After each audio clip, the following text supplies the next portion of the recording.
भगवंतांना आपल्या सर्वांना आपलं म्हणावं एवढीच आपण हे करू. या ठिकाणी देवाला प्रार्थना करू आणि थांबू. जगद्गुरु श्री भाष्यकार जय. पूज्य पादवर्य ब्रह्मात्मैक्यं बोधय स्वामिन्. अद्वैताचार्य शंकराचार्य भगवान की जय. ओम नमस्तस्मै गणेशाय ब्रह्मविद्याप्रदायिने यस्यागस्त्यायते नाम विघ्नसागरशोषिणे.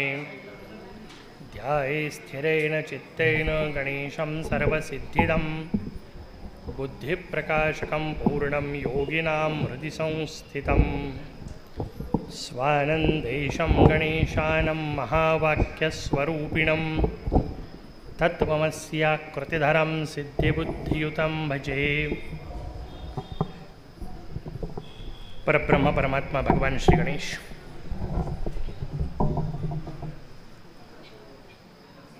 पीठस्थ सकल आचार्य परंपरा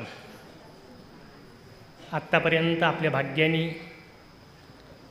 प्रत्यक्ष रूपात इथं उपस्थित असलेले आणि आत्ताही आपल्याला आशीर्वाद देण्याकरता बाहेरून विद्यमान असलेली पूज्यपाद आचार्य श्री परमवंदनीय काका, परमवंदनीय भाऊ महाराज, परमवंदनीय द्रविडी शास्त्री, समस्त भूदेव आणि उपस्थित सज्जन हो.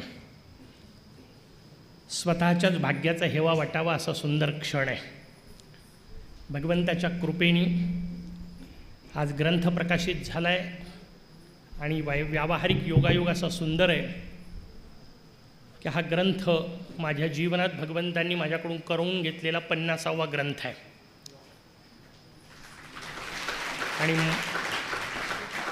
आणि योगायोग असा सुंदर आहे की 50व्या ग्रंथाचं नाव शतश्लोकी आहे. अत्यंतिक सुंदर अशा प्रकारची रचना. ही रचना या सगळ्या महापुरुषांच्या हस्ते प्रकाशित झाली ही खऱ्या अर्थाने गुरुकृपा. या निमित्ताने आपल्यासमोर काही चिंतन ठेवावं अशी आज्ञा आहे. आत्ताच आचार्यश्रींनी सांगितलं की भाष्यकारा ते वाट पुसतू आणि आपल्या परंपरेला धरून असावं. त्याच्यामुळे परंपरेला धरून मी मोरयावर बोलणार आणि आचार्यांना वाट पुसत असल्यामुळे स्वाभाविक आचार्यांनी केलेल्या गणेश स्तोत्रावर बोलणार. आचार्यांनी केलेलं अत्यंत सुंदर स्तोत्र आपल्यापैकी प्रत्येकाने बहुतेकदा ऐकलेलं आहे निश्चितपणे. त्याला गणेश पंचरत्न स्तोत्र असं म्हणतात. अर्थात मी वर्गात सांगत असतो त्या पद्धतीने सिलेबस पूर्ण करण्याची खात्री मी देत नाही. त्याच्यामुळे स्तोत्राला सुरुवात तर करील, शेवट केव्हा होईल ते महाराजांच्या आज्ञेवर आहे. 2-4 वर्ष येत राहू, काय बिघडतं आहे.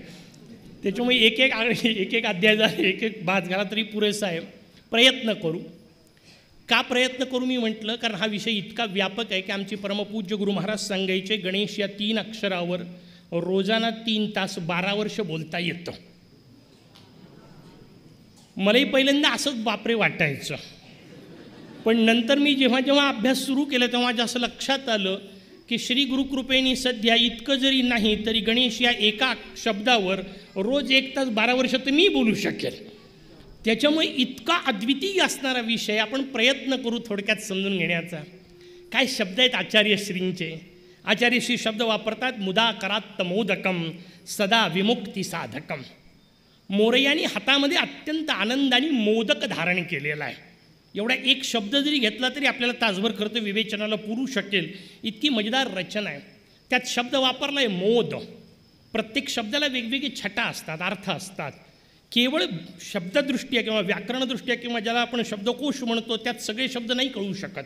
मी गमतीने उदाहरण देत असतो. शब्दकोशातले सगळे शब्द एकाच अर्थाचे दिलेले असतात. रव म्हणजे काय, नादच. नाद म्हणजे काही आवाजच. घोष म्हणजे काही आवाजच. ध्वनी म्हणजे काही आवाजच. पण या सगळ्या शब्दांना एकच अर्थ आहे का? त्याचं उत्तर आहे नाही. शास्त्रकारांनी सांगितलं पायाचा असतो तो पदरव आणि भेरीचा असतो तो घोष. नाही का, 2 मध्ये फरक आहे. असं वाक्य नाही वापरत आहेत की ती युवती चालत आली आणि तिच्या पदघोषाने असं म्हणतं दनांनं. आवाजाला आवाज जरी शब्द असला तरी चालत नाही. मूज शब्द वापरला. कशाला मोद म्हणतात? आतून येणारा जो आनंद, भरून येणारा जो आनंद त्याला मोद म्हटलं. मुद शब्द वापरला. आतून येणारा आनंद फार महत्त्वाचा आहे. बाहेरूनही आनंद येतो. आध्यात्मिक शास्त्राचा विषय आत्ता तुकोबांचा आचार्यश्रींनी उल्लेख केला, मी आपल्याला सांगतो.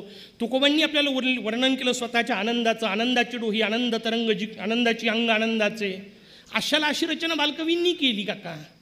आनंदी आनंदगडे जिकडे तिकडे चोहीकडे, नभात भरला दिशात उरला वगैरे. पण शेवटी बालकवींना आत्महत्या करावी लागली. काय कारण असेल? तुकोबा सदैव वैकुंठाला जातात आणि बालकवी आत्महत्या करतात का?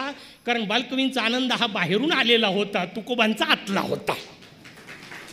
हा जो आतला मुद आहे, त्या मुदला गाणपत्य संप्रदायात प्रचंड महत्त्व आहे. तो मुद ओसंडून व्हायला पाहिजे, नुसता आपल्याजवळ असला पाहिजे नाही. म्हणून मुद आणि त्याच्या पुढे शब्द वापरला गल, आणि त्यातून शब्द तयार झाला मुद्गल, नाही का. ज्या महर्षींनी हे सगळं तत्त्वज्ञान सांगितलं, या ग्रंथात हे सगळं तत्त्वज्ञान सांगितलं, त्यांना मुद्गल म्हणतात. मुद म्हणजे आनंद ओसंडून वाहणे. काय ओसंडून वाहतं? जे आतमध्ये पूर्ण भरलेलं असतं. मी गमतीने उदाहरण देताना सांगतो. पाण्याची लोटी ठेवली आणि धक्का लागला, काय बाहेर येईल? पाणी येईल. दुधाच्या भांड्याला धक्का लागला, काय बाहेर येईल? दूध येईल. तेलाच्या भांड्याला धक्का लागला, काय बाहेर येईल? तेल बाहेर येईल. आपल्याला कोणाचा धक्का लागला, काय बाहेर येतात? ज्या बाहेर येतात त्या आत भरलेल्या आहेत, असा त्याचा अर्थ आहे की नाही?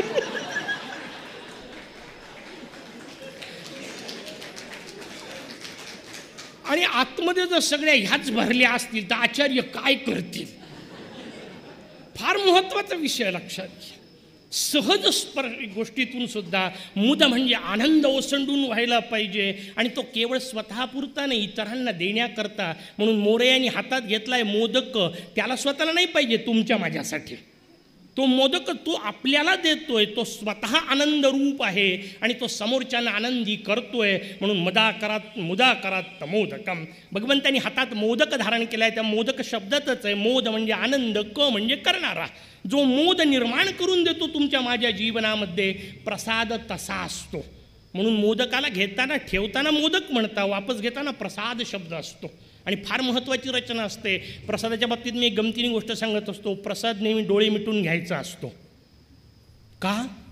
एवढ्याच करता की प्रसादात जे मिळालं ते मुकाट्याने स्वीकारायचं आणि खाऊन मोकळं व्हायचं. पाहायचं नाही काय भेटलं. निदान हरकत नाही, स्वतःचं पाहिलं एक वेळ चालेल, शेजारच्याचं पाहायचं नाही. मला चिरंजीचे दाणे, त्याला काजू गेला, ही गडबड करते. म्हणून प्रसाद डोळे मिटून घ्यायचा.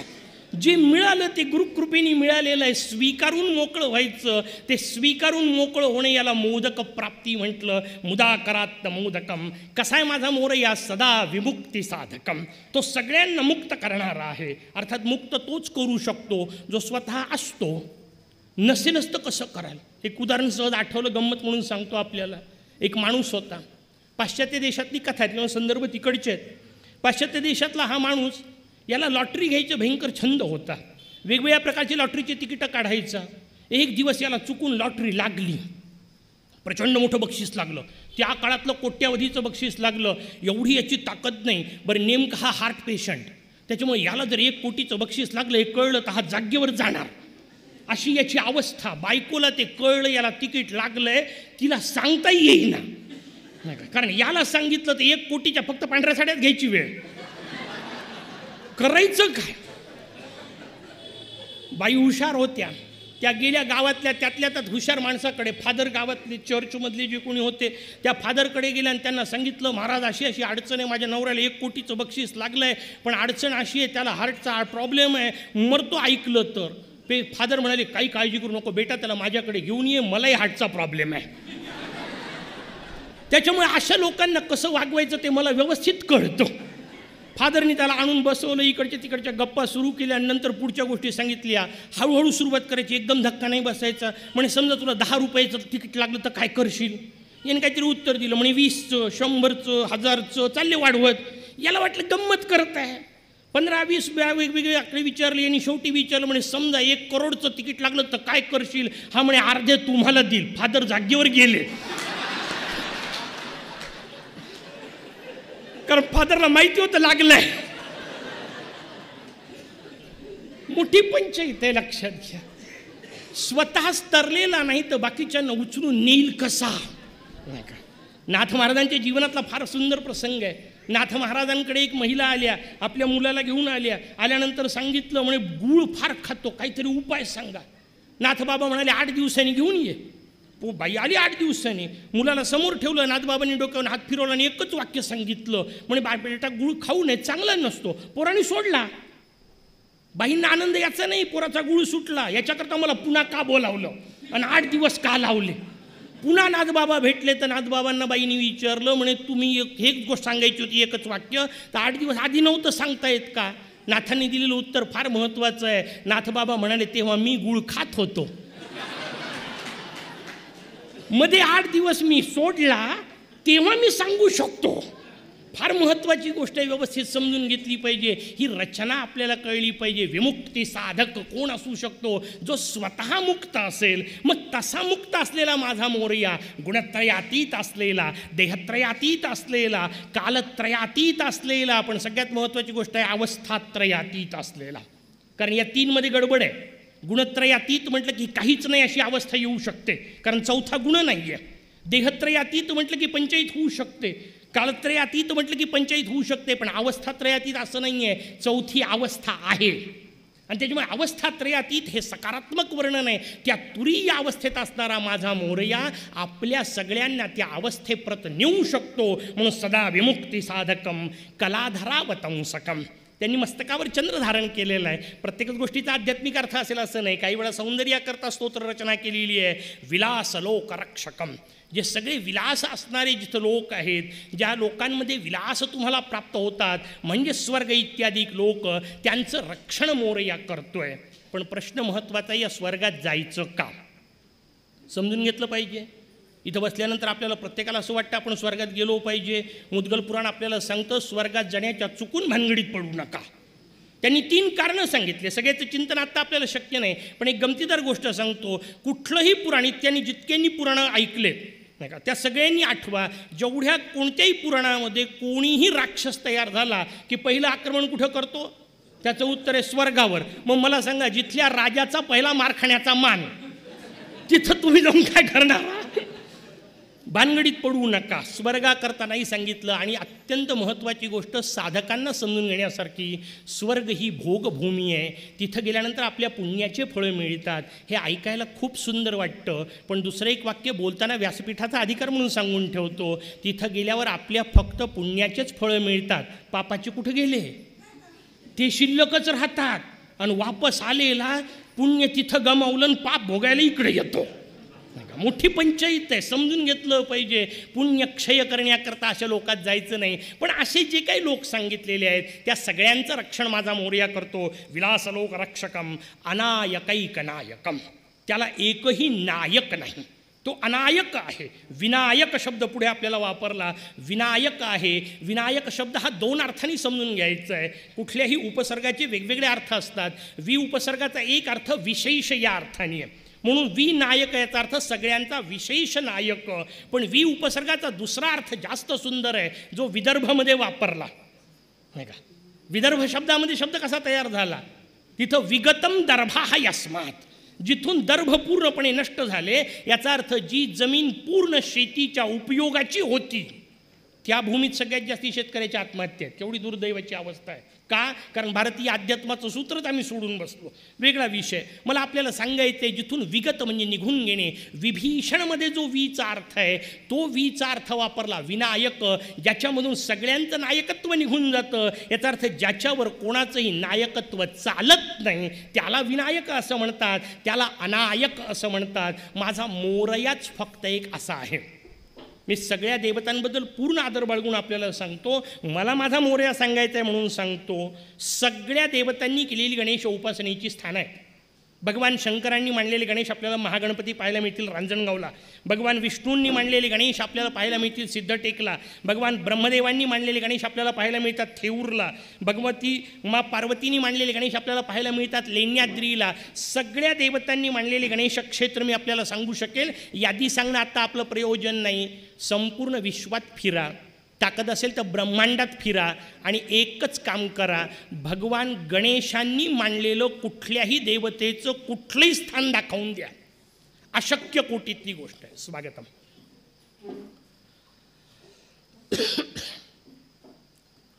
सगळ्या देवतांनी मांडलेले गणेश क्षेत्र आहेत. एकाही देवतेचं कुठलंही क्षेत्र भगवान गणेशांनी मांडलेलं नाही. तुम्ही म्हणाल याचं नाही आहे का?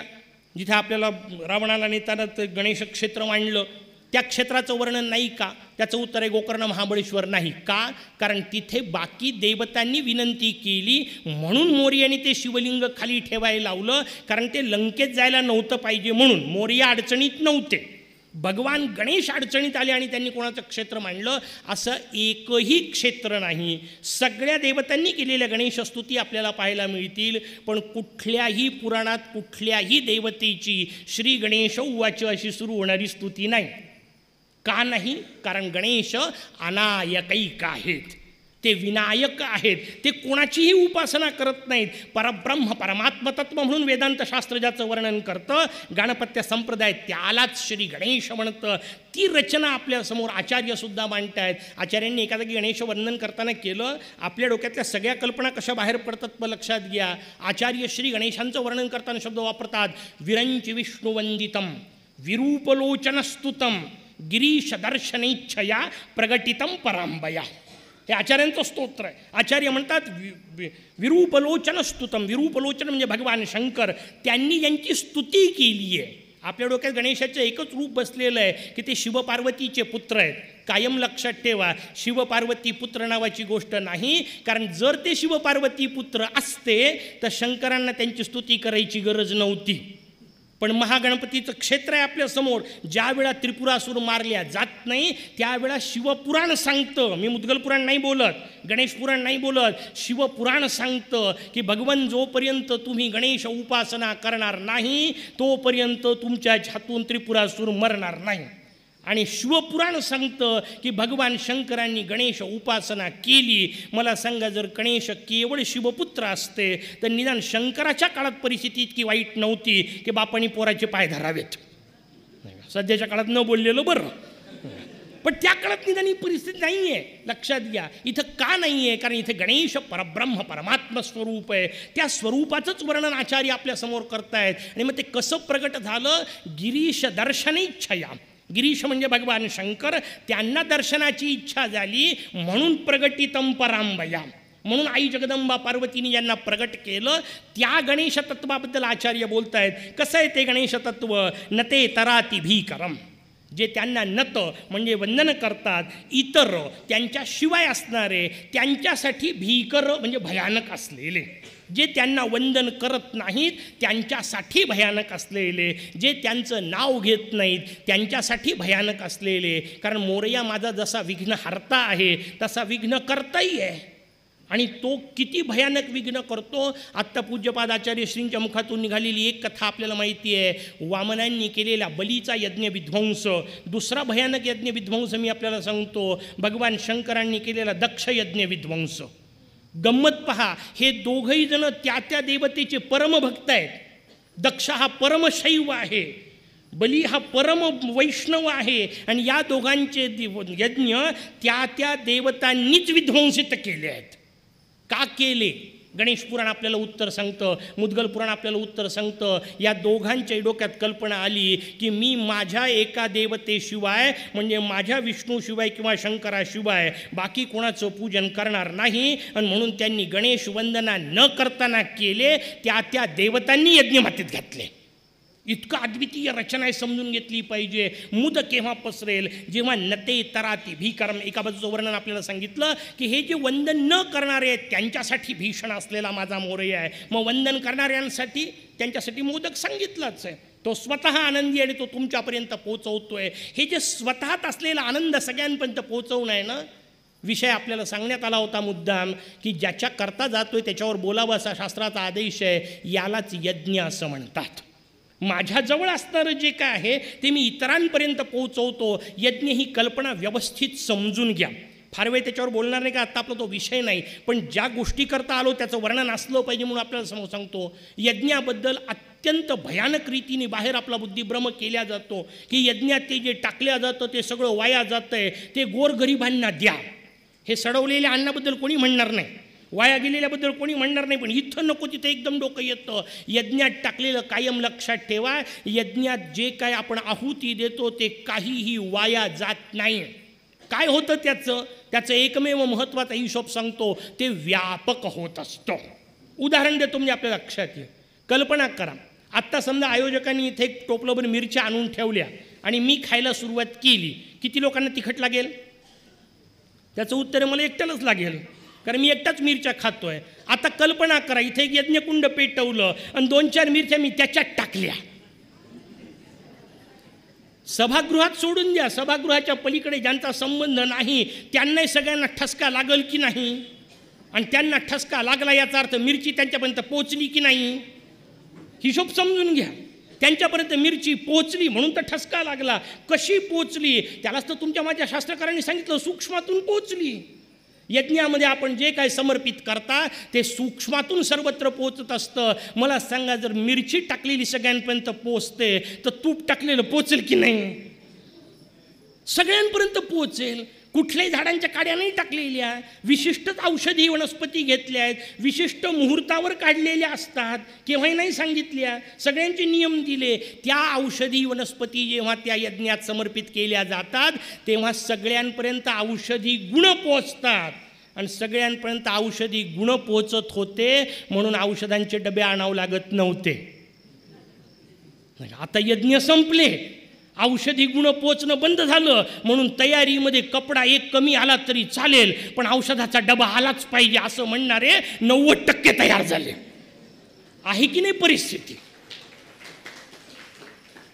हे जर नको असेल तर 9 दिवस 7 दिवस जे काय आहे ते येथे यज्ञाचा परिणाम घ्या, जाताना 2 गोळ्या कमी होतील, गॅरंटी देतो. कारण औषधी तत्व पोचले पाहिजे. तुम्ही म्हणाल हे इतकं पटकन दिसत नाही, बरोबर आहे तुमचं, ताबडतोब दिसत नाहीत परिणाम. अत्यंत वस्तुस्थिती आहे. का दिसत नाही? कुठल्याही चांगल्या गोष्टीचे परिणाम ताबडतोब दिसतच नाही. त्याला मी काय करू?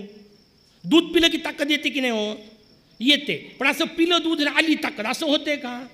असं नाही होत. वर्षानुवर्ष दूध प्यावं लागतं, ते पिलेलं दूध पचवावं लागतं, तेव्हा कुठं ताकद येते? तुम्ही म्हणाल ताबडतोब नाही आहे का? आहेत काही पेय 15 मिनिटात परिणाम करतात.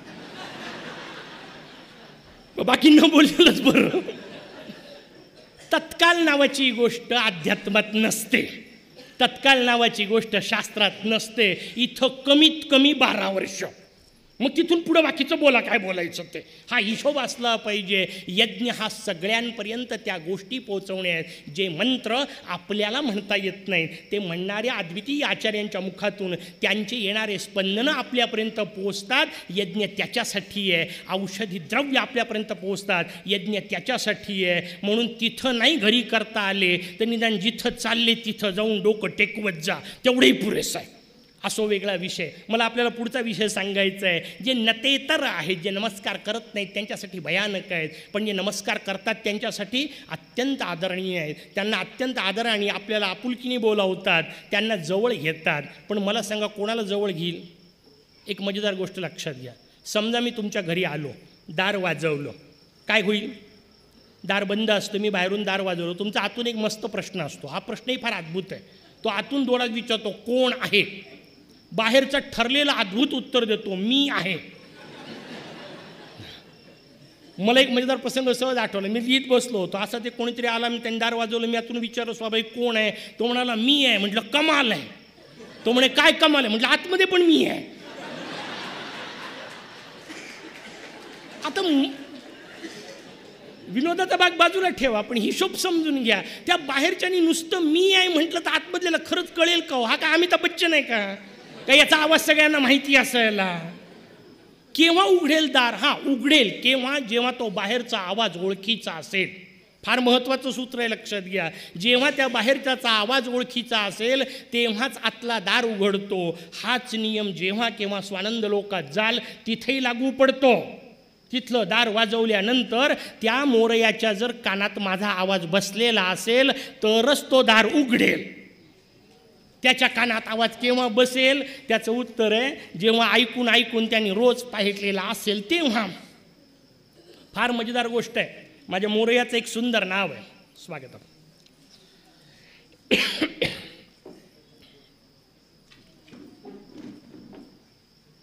माझ्या मोरयाचं एक नितांत सुंदर नाव आहे शूरपकर्ण. हे नाव समजून घेण्यासारखं नाव आहे. कशाला म्हणतात शूरपकर्ण? तुम्ही म्हणाल त्याच्यात काय सुपासारखे कान आहेत म्हणून त्यांना शूरपकर्ण म्हणतात. इतका सामान्य अर्थ नाही आहे. तो तर अर्थ असतोच, आकाराचा तर विचार असतो, त्याच्याबद्दल प्रश्न नाही. पण शूरपकर्ण व्यवस्थित समजून घ्या. सूप कशाला म्हणतात? आमच्या माता भगिनींना विचारा, त्या सांगतील. घरामध्ये त्या 2 वस्तू वापरतात. एक वापरतात चाळणी आणि एक वापरतात सूप. 2मध्ये गंमत पाक कशी आहे? पूर्ण विरुद्ध गुणधर्म आहेत दोन्हींचे. भगवंताच्या शोभामध्ये समजून घ्या. चाळणीचा गुणधर्म आहे, चाळणी तुम्ही जे काही ठेवाल आणि चाळाल सगळं चांगलं खाली पडतं आणि काडी कचरा तिच्यात शिल्लक राहतो. सगळे फोलपटं तिच्यात शिल्लक राहतात. सुपाचं काम नेमकं उलटं आहे. सुपाचं काम नेमकं उलटं आहे. त्याच्यात जे काय ठेवलं जाईल ते पाखडल्या गेलं की सगळा काडी कचरा फोलपटं फेकून दिल्या जातात आणि जे काही सत्व शुद्ध गुणाचं आहे तेवढंच फक्त सुपात शिल्लक राहतं. असे ज्याचे कान त्याला म्हणतात शूरपकर्ण. म्हणजे मोर्याच्या कानावर काही गेलं की मोर्या पाखडून घेतो. हे ऐकण्याच्या लायकीचं आहे की नाही? आणि मग मला सांगा, आपण त्याच्या कानावर जे जे काय टाकतो त्यातलं खरंच त्यांनी ऐकावं असं काय असतं? मोठी अजब रचना आहे. आपण त्याला जी यादी सगळी पाठवतो, हे दे ते दे ते दे ते दे, मोर्या सगळं पाखडून घेतो, फेकून दे तिकडं. हे कोणाच कामाचं नाही आहे. ऐकतो काय? त्याचं उत्तर आहे जे त्याला आवडतं तेवढंच ऐकतो. त्याला काय आवडतं त्याचं उत्तर आहे आपलं स्वतःला विचारा काय आवडतं. तुम्हा आम्हाला सगळ्यांना अत्यंत आवडती गोष्ट आहे आपलं नाव. मोठं अजब आहे, लक्षात घ्या. वास्तविक मी जन्माला आलो तेव्हा माझं हे नाव नव्हतं. 12 दिवस नावच नव्हतं. 13व्या दिवशी 12व्या दिवशी आई वडिलांनी त्यांना आवडणारं ठेवलं. मला विचारलं नाही, विचारून उपयोग नव्हता. पण न विचारता माझं एक नाव ठेवलं. त्या नावाला मी इतका पकडून बसलेलो आहे की रात्री बेरात्री कोणी आवाज दिला की हा ओ म्हणून उठून उभा राहतो. काय अजब प्रकार आहे. मला सांगा, ज्या नावात काहीच दम नाही ते माझं नाव जर मला इतकं प्रिय असेल तर त्या मोरयाचं नाव त्याला किती प्रिय असेल? आणि तो ऐकतो काय? त्याचं उत्तर आहे फक्त गजानन गजानन गजानन ऐकतो, बाकीचा सगळा कचरा फेकून देतो. म्हणून अजब गोष्ट लक्षात घ्या. चांगलं नाही आहे, आपल्यापैकी कोणी तसं नाही असं मी आधीच सांगून टाकतो. पण व्यवस्थित लक्षात घ्या. सकाळी सकाळी आपल्या दारात भिकारी येतात. भिकारी दारात आली की आपण वाक्य काय वापरतो? हो पुढे. सगळ्या भिकाऱ्यांकरता ठरलेलं वाक्य हो पुढे, हो पुढे, हो पुढे. मला सांगा, हे वाक्य याच्यानंतर दुसरीकडे कुठं ऐकू येतं माहिती आहे? मंदिरात. पुजारी आलेल्या सगळ्यांना हो पुढे, हो पुढे, हो पुढे. रांग कोणाची? भक्तांची का भिकाऱ्यांची? जिथं तुम्हाला सतत कोणी ना कोणीतरी हो पुढे म्हणत असेल तिथं समजून घ्या तुम्ही काही भक्त म्हणून गेलेले नाही, भिकाऱ्याच्याच अवस्थेत आहो. आपण भिकाऱ्याच्या अवस्थेत असून उपयोग नाही. भगवंताच्या समोर कसं जायचं? नते तराती भीकरम मी आपल्याला सांगतोय. एक लहानसं उदाहरण फक्त एक मिनटं विषयांतर करून देतो. एक म्हातारी बाई होती, प्रवासाला निघाली, यात्रेला निघाली. कुठल्या यात्रेला निघावी? अमरनाथच्या यात्रेला. जिथं जाणं कठीण सामान्य माणसाला, तरुण असणाऱ्या ताकददार माणसाला, तिथं ही म्हातारी निघाली. बरं, नुसती निघाली जाऊ द्या, आंधळी होती. आधीच म्हातारी त्यात आंधळी अमरनाथच्या यात्रेला निघाली. रस्त्यात 10 जागी पडली, काही कौतुकाचा विषय नव्हता. सगळं अंग ठेचाळलेलं होतं. एका वात्रट माणसाने तिला शेवटी विचारलं, म्हणे म्हातारी कशाला मरमर करत आहेस? कशी जाशील तू अमरनाथापर्यंत? शक्यता नाही आहे. आणि समजा चुकून गेली असं आपण गृहीत धरू, तुला कुठं अमरनाथ दिसणार आहे? म्हातारीने दिले उत्तर भक्तिशास्त्राचं रहस्य आहे. म्हातारी म्हणते, बेटा तू म्हणतोय ते बरोबर आहे. मी तिथं गेल्यानंतर मला अमरनाथ दिसणार नाही हे खरं आहे, पण मी आली होती हे अमरनाथाला दिसल ना. हिशोब लक्षात ठेवा. गुरुमंदिरामध्ये आल्यानंतर मी काकांना पाहिलं की नाही हे महत्त्वाचं नाही, काकांनी मला पाहिलं पाहिजे तर उत्सव झाला. आणि काका मला केव्हा पाहतील? त्याचं उत्तर आहे जेव्हा मी काकांना बरा वाटेल. नाही का? हे फार महत्त्वाचा हिशोब आहे. श्री गुरूंनी सांगितलेल्या आज्ञेनुसार जर माझं जीवन असेल तर ते माझ्याकडे पाहतील. मी त्यांच्याकडे पाहिलं की नाही हा महत्त्वाचा विषय नाही. मी मंदिरात गेलो की नाही हा महत्त्वाचा विषय नाही. त्याला मूल्य आहे, ते केलंच पाहिजे. पण लक्षात ठेवा, कुठल्याही महान भक्ताच्या बाबतीत भक्त भगवंताकडे गेलेला नाही, भगवान भक्ताकडे आलेत. ही रचना तर आम्हाला कळली पाहिजे व्यवस्थित. या रचनेचा हिशोब आपल्याला सांगितला. जे अशा रचनेत नसतात ते नतेतर असतात, ते वंदन न करणारे असतात. त्यांच्यासाठी मोरया भीकर म्हणजे भयानक आहे. नवोदितार्क भास्वरम, नवोदित असणारा नवीन उगवणाऱ्या एखाद्या भास्कराप्रमाणे. भास्वर म्हणजे तेजस्वी असलेला आहे. काय निसर्गाची गंमत आहे हो, वैशिष्ट्य लक्षात घ्या. नूतन वास्तू निर्माण झालेली आहे, त्या नूतन वास्तूमधून रोज सूर्योदय पाहतोय मी. आणि मजेदार गोष्ट लक्षात घ्या, शेकडो वेळा, आपल्या सगळ्यांना अनुभव आहे, हजारो वेळा सूर्योदय पाहिला, आज कंटाळा आला असं कधीतरी झालं का? कधीच नाही. बरं, काहीच वेगळा दिसत नाही, रोजचा सारखाच असतो, पण तरी रोज पाहताना त्याला आनंद वाटतो. हे जे रूप आहे, ही नित्य नूतनता जी आहे, ते माझ्या मोरयाचं स्वरूप आहे. तशा प्रकारचा तो भास्वर आहे, तेजस्वी आहे. मोरया स्वतः तेजो रूप आहे आणि त्याचं तेजो रूप हे त्याच्या स्वतःच्या हातात आहे. स्वसंवेद्य माऊलींचा शब्द आहे, ते माझ्या हातात नाही. काही काही गोष्टी व्यवस्थित समजून घेतल्या पाहिजे. समजा मला सूर्योदय पाहायचा आहे, मी काय करू शकतो? त्याचं उत्तर आहे, सूर्योदयाच्या पूर्वी उठू शकतो, पूर्वेकडे तोंड करून उभा राहू शकतो, दार उघडू शकतो, पडदे दूर करू शकतो. सूर्य उगवणं माझ्या हातात नाही. तसं श्री गुरु कृपा होणं माझ्या हातात नाही, ते त्यांच्या आज्ञेचा विषय आहे. त्यांना वाटेल तेव्हा मी काय करू शकतो? त्याचं उत्तर आहे, ते जेव्हा उगवतील तेव्हा त्यांच्याकडं तोंड ठेवू शकतो. आपलं नेमकी गडबड आहे, उगवतात ते सतत उगवलेलेच आहे, आपले तोंडच पलीकडे आहेत. मोठी अडचण आहे.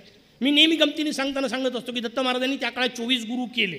आजच्या काळात जर दत्त महाराज प्रगट झाले असते ना, 25वा गुरु केला असता.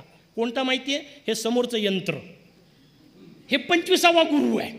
मला हे यंत्र अत्यंत आवडतं, मोबाईल नावाचं यंत्र. सगळ्यात काय आवडतं माहिती आहे? त्यातलं डिलीट नावाचं एक बटन आहे, ते कमालीचं सुंदर आहे. जे फालतूचं असेल ते डिलीट, जे फालतूचं असेल ते डिलीट. असं एखादं इथं करता आलं तर किती बरं होईल. पण इथं डिलीटचं बटनच नाही, म्हणून आपल्याला डिलीट भेटत नाही. इथं डिलीटचं बटन असलं तर किती बरं होईल. पण पंचायत इथं उलट आपले सगळे बटणं सेवच्याच नावाचे आहेत. आणि इतकं फालतू सेव करून ठेवलंय की आता भगवत कृपेचा मेसेज येतो, श्री गुरु कृपेचा मेसेज येतो आणि आपल्या याच्यावर लिहून येते, there is no space for new message. मोठी गडबड आहे, लक्षात ठेवा. नसली पाहिजे रचना. भास्वर याचा अर्थ तेजस्वी. ते तेज मला घेता आलं पाहिजे. केव्हा घेता येईल? शास्त्राने नियम सांगितला, कुठलीही गोष्ट सजातीय गोष्टीकडेच आकर्षित होत असते. आणि मग माझ्यासारख्या गोष्टीकडे जर मी आकर्षित होणार असेल तर मी तेजस्वी असलो तर मोरया माझ्याकडे आकर्षित होणार. म्हणून भक्त आहे आणि दुर्मुख आहे हे चालतच नाही. भक्त आहे आणि दुःखी आहे हे जमतच नाही. मी दुःखी असेल तर मी भक्तच नाही. मुळात कुठंतरी गडबड झालेली आहे. मी प्रसन्न नसेल तर माझ्यात गडबड आहे. पूजेतून उठल्यानंतर जर शिव्या देत उठत असेल तर याचा अर्थ जप नेमका कशाचा करत होता याचा उठल्यावर तर विचार करत जा. नसलं पाहिजे, आनंद वाटला पाहिजे, प्रसन्नता वाटली पाहिजे. पण आपली पंचायत एवढी अजब झालेली आहे सगळ्या उपासनेच्या बाबतीत. आली वाटते एकादशी, कशी पावल. बरं, शास्त्रकारांनी सांगितलेली फारच वेगळी होती. आपण करतो तिचा फारच चौथा आहे. शास्त्रकारांनी सांगितलेली एकादशी फक्त ऐकून ठेवा, करणार नाही आहे मला पूर्ण माहिती आहे. शास्त्रकारांनी एकादशी सांगितली, दशमीला रात्री काही खायचं नाही. न एकादशीला न फलम न जलम मूल न पर्णं कंदमेवच, यातलं काही नाही. द्वादशीला सकाळी भगवंताचं पूजन करायचं, नैवेद्य दाखवायचा, मग अन्न ग्रहण करायचं, याला एकादशी म्हणतात. आता आपण कशी करतो ती आठवा. दशमीला रात्री आपली सुरू होते एकादशी, नाही असं नाही. पण आईला सांगितलं तर वाडेक पोळी, उद्या एकादशी आहे, का स्टॉक करून ठेवायचं. एकादशीला उपासाचा लाडू, उपासाचा चिवडा, उपासाचं हे, उपासाचं ते इतकं खाल्ल्या जातं की द्वादशी करावी लागते. आणि तरी जर हा विमानाची वाट पाहत असाल तर इतकं सोपं नाही आहे. व्यवस्थित समजून घ्या शास्त्र. नवोदित असणाऱ्या भास्वरासारखा असणारा माझा मोरया, नमत सुरारी जर्जरम.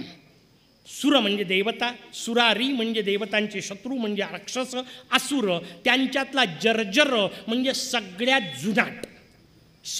जुनाट शत्रू. कोणता?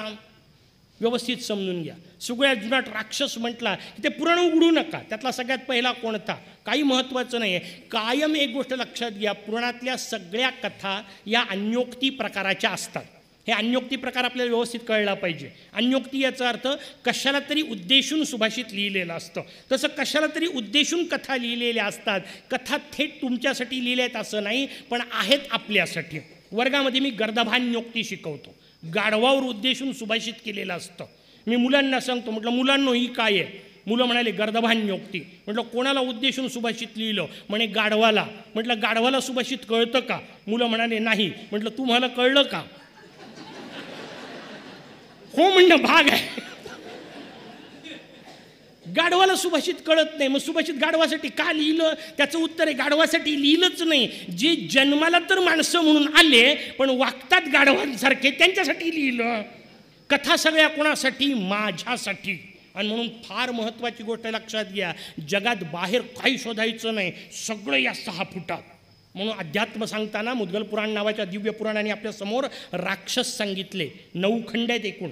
त्यातल्या 8 खंडामध्ये 8 राक्षस सांगितले. राक्षसांची नुसते नावं ऐका, आपल्याला मुद्गल पुराणाचं अद्वितीयत्व कळेल. पहिल्या खंडातला राक्षस मत्सरासुर, दुसऱ्यात मदासुर, तिसऱ्यात मोहासूर, चौथ्यात लोभासूर, 5व्यात क्रोधासूर, 6व्यात कामासूर, 7व्यात ममासूर, 8व्यात अहंकारासूर. सगळे कुठे आहेत? आतमध्येच आहेत, एक बाहेर नाही. आणि यातला काही सुटत नाही. व्यवस्थित लक्षात घ्या. काय असतं या जागेला? व्यासपीठ असं म्हणतात. मी गमतीने नेहमी सांगत असतो, या व्यासपीठावर बसलं की संचार होतो. 2 प्रकारे होतो. एक सकारात्मक संचार असतो. म्हणजे काय? आदरणीय महाराजांना विचारा, ते सांगतील. काही मुद्दे इथं बसल्यावरच सुचतात. त्याचा तुम्ही जन्मात अभ्यास केलेला नसतो, ऐकलेलं नसतं, काही नसतं. कुठून आलं ते तुकोबारायांनी सांगितलं, तर सबोलविता धनी वेगळाची. ती व्यासांची कृपा असते. ते अनेक मुद्दे तसे सुचतात. हा चांगला संचार. पण एक वाईट संचार होतो. कोणता माहिती आहे? या जागेवर बसला की माणूस विनाकारण स्वतःला व्यास समजायला लागतो आणि मग दणकून बोलत सुटतो. काम सोडा, क्रोध सोडा, मोह सोडा, मद सोडा, मत्सर सोडा. हळूच विचारा, बुवा तुमचं काय सुटलं? आणि मला सांगा, जर सांगणेवाल्याचं सुटलं नसेल तर ऐकणेवाल्याचं सुटल कसं? किती भागवत तुम्ही ऐकले, काय फरक पडणार आहे? सांगणेवाल्याचं सुटलेलं नाही आहे. मोठी अडचण आहे, लक्षात घ्या. का सुटलेलं नाही आहे? सुटतच नसतं, हे आपल्याला मुद्गल पुराण सांगतं. हे 16 वाक्य कसं आहे? या शर्टमधले सगळे धागे काढून टाका, उरलं काय? धागेच आहेत फक्त, शर्ट कुठं आहे? तसं काम क्रोध मदमोह मत्सरांनीच हा देह तयार झाला आहे. हा प्रारब्धवशात आलेला देह जो आहे तो यांनीच जर तयार झाला असेल तर हे सगळं सोडल्यावर उरल काय? काही उरत नसतं. हे सगळे राहणार आहेत. मग यांचं करायचं काय? मुद्गल पुराण आपल्याला ते सांगतं. नमत सुरारी जर्जरम समजून घ्या. यातला सगळ्यात जुनाट शत्रू कोणता? शास्त्रकारांनी आपल्याला सांगितलं अहंकार. कारण तो पहिला आहे, तिथून पुढचा सगळा प्रॉब्लेम सुरू आहे, म्हणून तो सगळ्यात पहिला, म्हणून तो जर्जर सगळ्यात जुनाट शत्रू. हा जो सगळ्यात जुनाट शत्रू, तो ज्यांच्या कृपेने जातो त्याला मोरया असं म्हणतात. हे 2च शत्रू. खालचे सोडून द्या 6, आपण वारंवार ऐकलेत. कामक्रोध मद मोह मत्सर. पुढच्या 2 बद्दल बोलतो, मम आणि अहंकार. आणि मुद्गल पुराणाने अर्ध्या श्लोकात आपल्याला वेदांत सांगितला. अहम ममात्मको बंधः मुक्तस्ताभ्याम विवर्जितः. मी आणि माझं हे 2 बंध आहेत. यातून जे सुटले ते सगळे मुक्त आहेत. या 2च निबंध आहेत. सगळे दुःख या 2च शब्दाच्या भोवताल खेळत आहेत. मी आणि माझं. नाही आहे का? लहानसं एक उदाहरण व्यवहारातलं देतो म्हणजे आपल्या लक्षात येईल. घरी उन्हाळ्याचे दिवस होते. उन्हाळ्याच्या दिवसांमध्ये थंडगार पाणी पाहिजे म्हणून मी एक सुंदर माठ विकत आणला. त्या माठामध्ये पाणी भरलं. पहिल्या दिवशी नाही पिता येत, त्याचे ते मातकट वास लागतो. त्याचे सगळे सोपस्कार केले, त्याच्यावर नाना प्रकारचे उपचार केले, धूप वगैरे लावला. 2-4 दिवसांनी पाणी बाहेर ठेवला मुद्दाम माठ. आणि बाहेर माठ ठेवल्यानंतर थंडगार पाणी आलेलं आहे असं पाहिल्यानंतर त्या माठामध्ये पाणी भरलं. सकाळी आता पाणी प्यायकरता म्हणून मी गेलो. माझ्या हाताला काय तेल लागलं होतं की डोळ्यावर झापड होती माहीत नाही. हातातली लोटी सुटली, माठातून खालून बाहेर पडली. माठ गेला. मला प्रचंड दुःख झालं, अतिशय वाईट वाटलं. 3-4 तास मी त्या दुःखात होतो. माठ गेला, माठ गेला, माठ गेला. 3-4 तासांनी दुःख कमी झालं. कारण सगळ्या जगातल्या दुःखावर काळ हा उपाय असतो. आणि म्हणून जगातलं सगळ्यात मोठ्यातलं मोठं दुःख जास्तीत जास्त 14 दिवस टिकतं. 14व्या दिवशी म्हणतात आण जिलेबी, जाऊ द्या, आता झालं ते झालं. टिकत नाही दुःख. सगळे दुःख काळाच्या ओघात मागे पडतात. फार चांगली गोष्ट आहे. 2-3 तासानंतर माझं दुःख कमी झालं. 2-4 दिवसानंतर दुःखाचा संबंधही संपला. 2-4 दिवसानंतर समोर एक चित्रपट लागला होता. त्या चित्रपटातल्या नायकाने खलनायकाला उचललं, गोल गोल गोल गोल फिरवलं, एका माठाच्या घडवंचीवर फेकलं. 100-125 माठ फुटले. माझ्या तोंडातून वाक्य निघालं, क्या सीन आहे. मी शांतपणे विचार करतोय, म्हटलं मगा 4 दिवसापूर्वी 1 माठ फुटला होता, मला 4 तास दुःख झालं होतं, आता 100 माठ फुटले. त्रैराशिक आणि 400 तास दुःख व्हायला पाहिजे की नाही? एकही सेकंद दुःख झालं नाही का? माझे कुठं होते?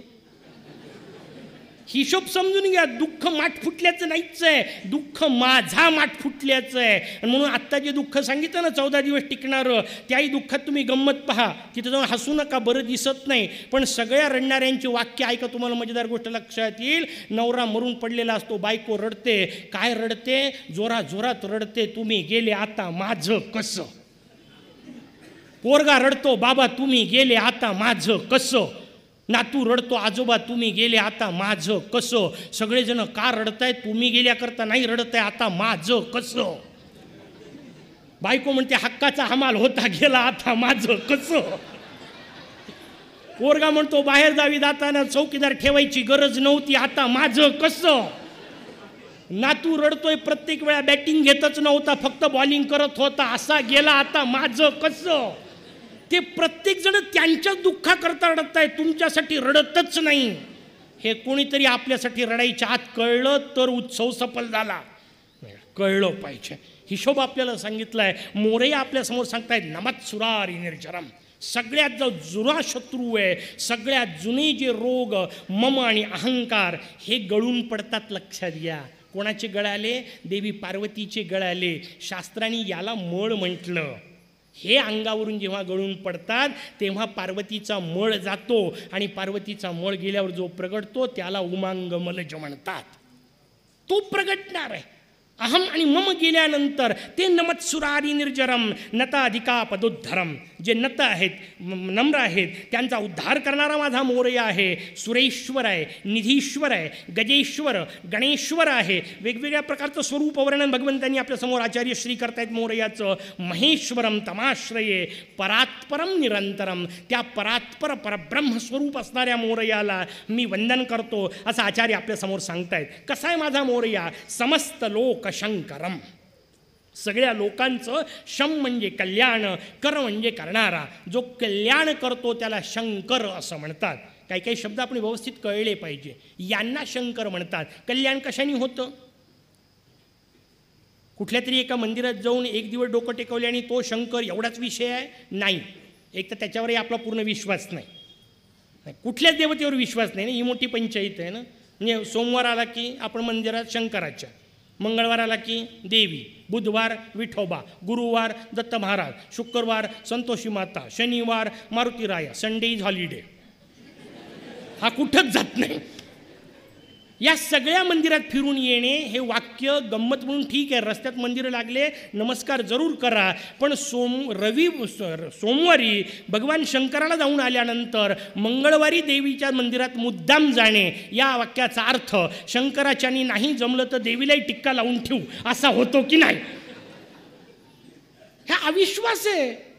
कुठल्याही एका देवतेच्या ऐवजी दुसऱ्या देवतेचा विचार येणे सुद्धा अविश्वास आहे. म्हणून शास्त्रकारांनी रचना सांगितली, भक्ती पतिव्रतेच्या एकनिष्ठतेने असावी. पतिव्रता जसं दुसऱ्याचं नाव घेतच नाही, एका नावाशिवाय दुसरं नाव नाही, तसं एकाच देवतेचं एकच नाव, त्याचेसुद्धा 2-4 नावं नाही, त्यालासुद्धा एकच नाव, एकच मंत्र, एकनिष्ठतेने. आणि ते किती पतिव्रतेच्या सांगताना दुसरी गोष्ट फार महत्त्वाची आहे. अत्यंत एकनिष्ठतेने ती नाव घेते, पण 4 चौघांच्या समोर उगीच ओरडत घेत नाही. हे दुसरं फार महत्त्वाचं आहे. आरडाओरडा करत नाही, बोंबाबोंब करत नाही, लाऊडस्पीकर लावत नाही, मंदिरात जाऊन ढानकन घंटा वाजवून जय श्रीराम करून ओरडत नाही. मंदिर देवीचं, आमचे जयताई होते असा प्रकार नाही का. मंदिर आहे जगदंबेचं, मंदिरात येतो ढानकन घंटा वाजवतो, जय श्रीराम करून ओरडतो. ती हसत नसेल? मी बसली कोण आहेत, ओरडतो काय आहे, पण काही करतात, भक्तीच्या नावाने गोंधळ घालतात. म्हणजे मोरया बसलेला असतो आणि सिंहासनावर बसलेल्या मोरयाला हे युगे 28 विटेवरी उभा म्हणून गोवाळतात. हसत नसेल का मोरया? ही खिचडी चालत नाही. लोक पटकन वापरतात, त्यात काय सगळे देव सारखेच नाही. सगळे देव सारखे अद्वैताच्या पातळीवर काय असेल ते सारखं, सगळे देव व्यवहारात सारखे नाही. उदाहरण जर तुम्ही लक्षात येईल, असंच भांडत एक मित्र माझ्याकडे आला होता, म्हणजे सगळे देव सारखे, त्याला काय होते? म्हटलं चल एक काम करू, जगदंबेच्या मंदिरात त्याला घेऊन गेलो, म्हणलं महापूजा करू, घे सगळं साहित्य. काय काय साहित्य घेणार? साडी घेतली, चोळी घेतली, बांगड्या घेतल्या, खण घेतला, ओटीचं सगळं सामान घेतलं, सगळ्या गोष्टी शृंगाराच्या घेतल्या. म्हटलं सगळे देव एकच ना? हो बिलकुल म्हणे. म्हटलं चल आता या साहित्याने मारुतीची पूजा करू. नाही गदा बोडक्यात घालल, नाही चालत. लक्षात घ्या, सगळ्या देवता एक, हे अद्वैताच्या स्तरावरची रचना आहे, द्वैताच्या पातळीवर नाही. एकाच देवतेचं एकच क्षेत्र, एकच स्तोत्र, एकच नाव, बदलायला परवानगी नाही. पतिव्रतेचा हिशोब सांगितला, अत्यंत हळूवार, कोणाला न कळता. म्हणून काय सुंदर रचना होती आपल्याकडे. माळ जपायची असेल तर पदरात लपवून. का? कारण मी माळ जपतीये हे सुद्धा कोणाला कळलं नाही पाहिजे. आमच्या पुरुष वर्गाला सोय नव्हती पदराची, त्यांनी गोमुखी शोधून काढली. नाही का, गोमुखीत माळ टाकायची जपायची. म्हणजे काय? जपतो हे कोणाला कळलं नाही पाहिजे. पण गंमत अशी आहे, हे माळ घालतात गोमुखीत, आणि गोमुखी गावाला दाखवत फिरतात. आता आली पंचायत. जाहिरात करण्याची गोष्ट नाही आहे. जप हा जप असा त्यातला दुसरा मस्त अर्थ आहे की नाही? तो जपून करायची गोष्ट आहे, पत्ता न लागू देता. काय जो करायचा तो मला कळेल आणि महाराजांना कळेल, बाकी त्यांचा संबंध नाही. षटकर्णे भिद्यते मंत्र हा 6 कानाचा विषय नाही, 4च कानांपर्यंत, दुसऱ्या कोणाचा सांगायचा विषय नाही. इतकं नम्रतेने शांतपणे त्या मोरयाचं असा जो आहे तो शंकर करतो असतो. शम म्हणजे कल्याण करतो. काय कल्याण करतं? भगवद्गीतेने आपल्याला सांगितलं, नाही ज्ञानेन सदृश्यम पवित्रम हे विद्यते. जगात ज्ञानापेक्षा पवित्र काही नाही. कल्याणकारक गोष्ट आहे ज्ञान. त्या ज्ञानानीच जो आपलं कल्याण करतो त्याला शंकर म्हणतात. तो ज्ञानानी जो कळतो त्याला वराहमुख म्हणतात. काय मजेदार गुढार्थ आहे तो आपल्या शास्त्राचे, नाही का? लोकांनी टिंगल करायचा विषय वाटतो. काय तुमचे देव, एकाचं तोंड हत्तीचं, एकाचं तोंड डुकराचं, एकाचं तोंड सिंहाचं, एकाचं तोंड असे कुठं असतात का? म्हटलं असतात, असेच असतात, नाही का?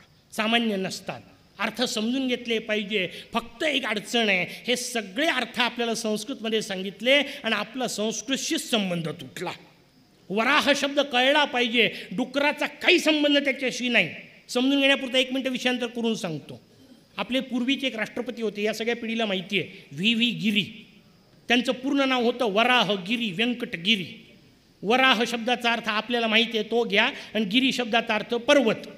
आता वराहगिरी शब्दाचा अर्थ पर्वत प्राय डुक्कर असा होता का? असं नसतात. शास्त्राने नियम सांगितला, शब्दानाम धातूनाम अनेक अर्थ. एकेका शब्दाचे एकेका धातूचे अनेक अर्थ असतात, समजून घेतले पाहिजे. वराह शब्दात 2 शब्द आहेत, वर आणि आह. वर शब्दाचा अर्थ आहे श्रेष्ठ. आह म्हणजे ब्रू आह धातू आहे, ज्याला म्हटल्या जातं ते. कशाला श्रेष्ठ म्हणतात? आत्ता सांगितलं, नाही ज्ञानेन सदृश्यम पवित्रम हे विद्यते. जगात ज्ञानापेक्षा श्रेष्ठ काही नाही. आणि ज्ञान हेच ज्याचं मुख, याचा अर्थ ज्ञानानीच ज्याला ओळखता येतं त्याला वराहमुख म्हणतात. सगळे शब्द असे समजून घेतले पाहिजे. गजमुख माझा मोरया, काय मजेदार शब्द आहे. गज शब्दाचा अर्थ काय? केवळ हत्ती नाही. भाषांतर करू नका. संस्कृत ही इतकी कोमलांगी भाषा आहे की तिला भाषांतराचा स्पर्श सहन होत नाही, भाव निघून जातो. गज म्हणजे गजच, त्याला हत्ती करायचं नाही. एलिफंट फेसेड गॉल तर बिलकुल करायचं नाही, चोथाच होऊन जातो त्याचा. रचनाच नाही, गज शब्दच वापरला. का वापरला? फार महत्त्वाचा आहे. 1 मिनिट आपल्याला मुद्दाम सांगतो. गज शब्दात 2 अक्षर आहेत, ग आणि ज. पलटवा, ज ग तयार होतं. आता जगाचं वर्णन करा, कारण तो आपल्या अनुभूतीचा विषय आहे. जग कसं आहे? जग कधीतरी तयार झालं म्हणून साधी आहे. जग कधीतरी नष्ट होणार आहे म्हणजे शांत आहे. जगात वेगवेगळे भाग आहेत म्हणून सावयव आहे. जगात 3 गुण आहेत म्हणून जग सगुण आहे. जग परिवर्तनीय आहे. जग दुःखमय आहे. जे साधी आहे, शांत आहे, सगुण आहे, साकार आहे, सावयव आहे, परिवर्तनीय आहे, त्याला जग असं म्हणतात. याच्या जे विपरीत त्याला गज असं म्हणतात. म्हणून जे निर्गुण आहे, निराकार आहे, निरवयव आहे, निष्कलंक आहे, निरवध्य आहे, त्या निरंजन परमात्म्याला गज असं म्हणतात. आणि याच रूपात ज्याला ओळखता येतं त्याला गजानन असं म्हणतात.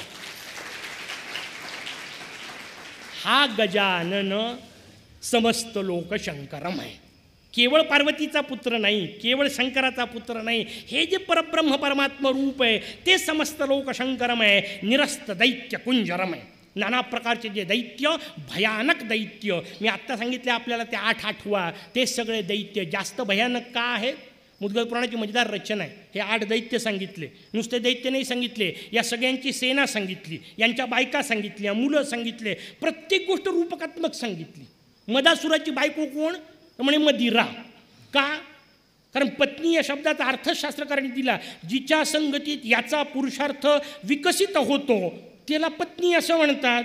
मग मदिरा घेतल्यानंतर वाळकं जरी असलं तरी डायरेक्ट दारासिंगला चॅलेंज देतं, म्हणून मदिरा ही मदाची पत्नी. किती मजेदार रचना आहे.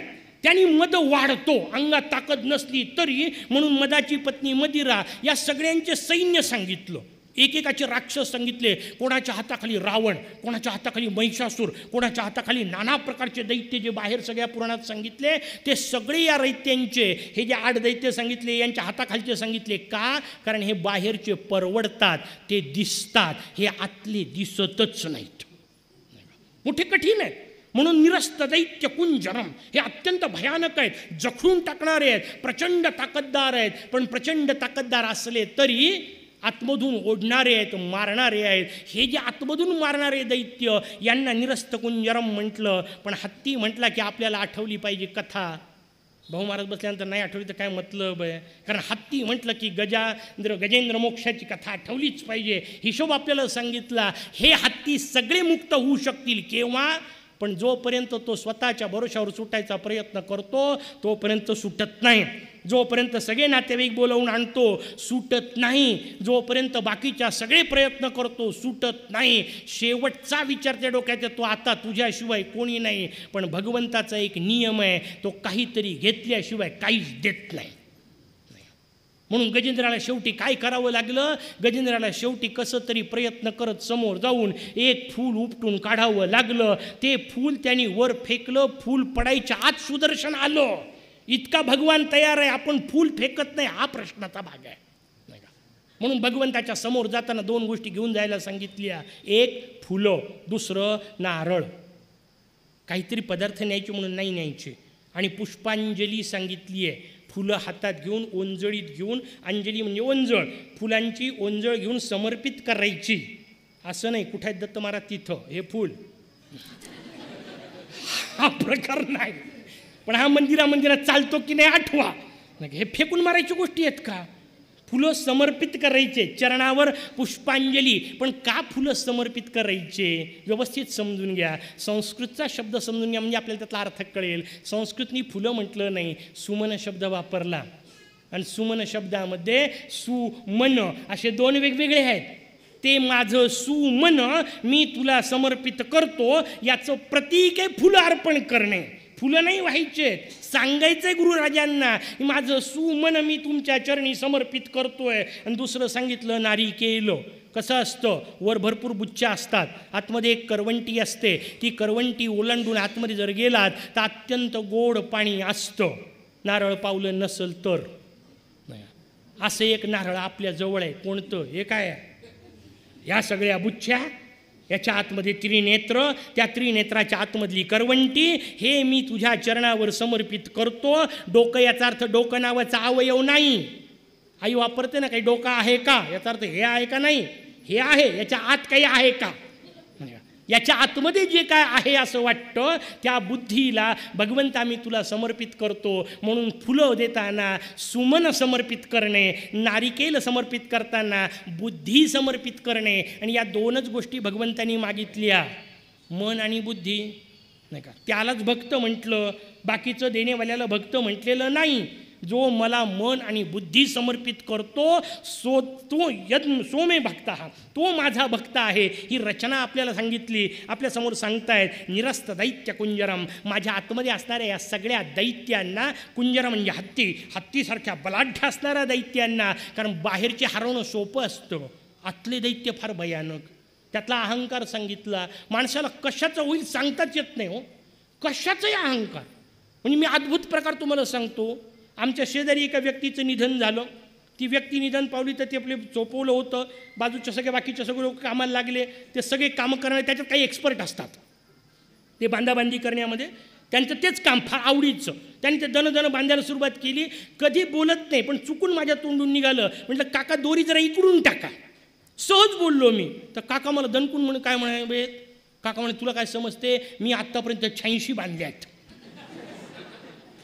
हाय अहंकार, मी 86 बांधल्या. म्हणजे काका 87चं काय, शिकवून ठेवा, चुकली नाही पाहिजे ना.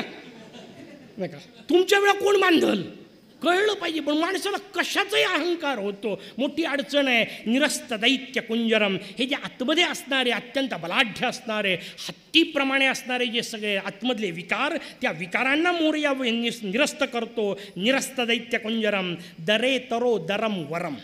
दर म्हणजे मिळणारी गोष्ट, दरेतर म्हणजे अत्यंत अप्राप्य असणारी गोष्ट.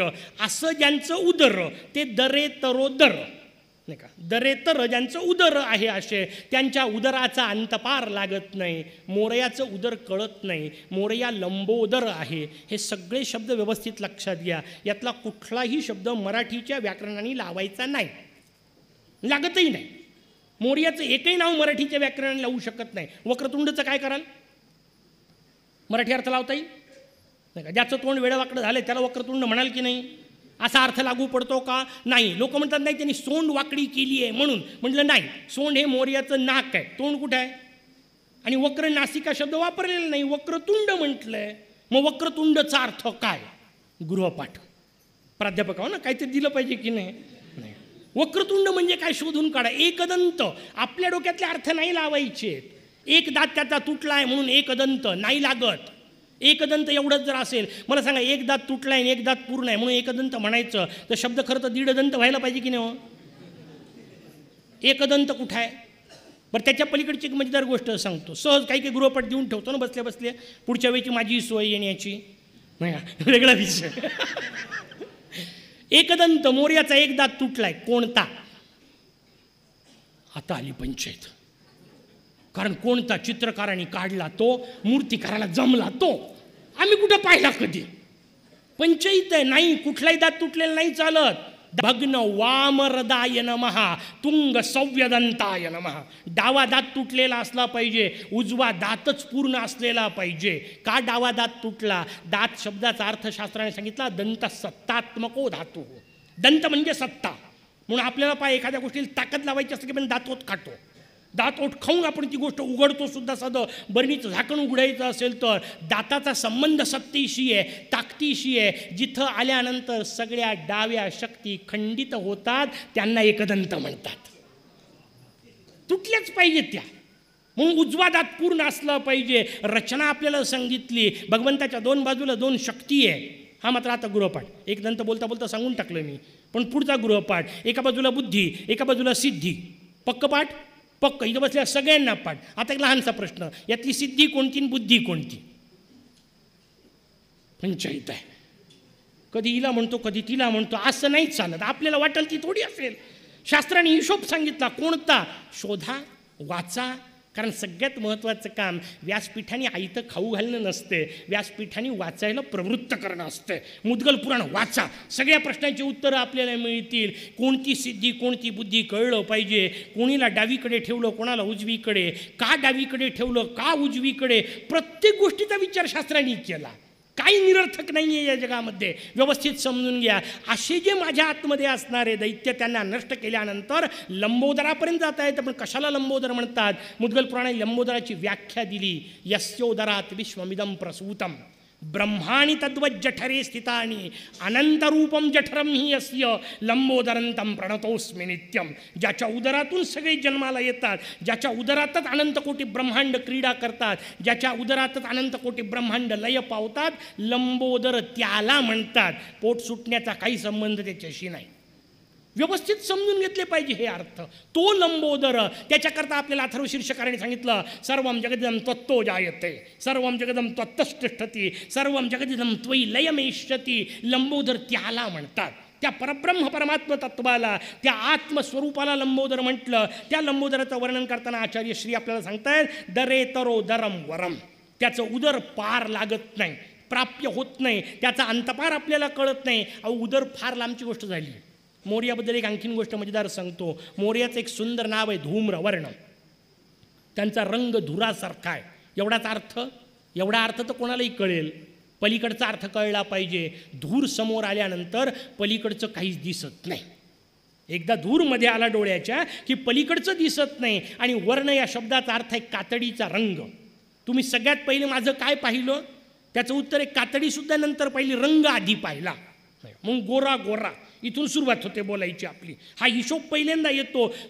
कातडीचा रंग पहिल्यांदा दिसला, वर्ण पहिल्यांदा दिसला. आणि तो वर्णच ज्यांचा धुरासारखा आहे, याचा अर्थ ज्यांचं अत्यंत बाह्य रूपसुद्धा शास्त्राशिवाय गुरुकृपेशिवाय कळत नाही, धूम्रवर्ण त्यांना म्हणत असतात.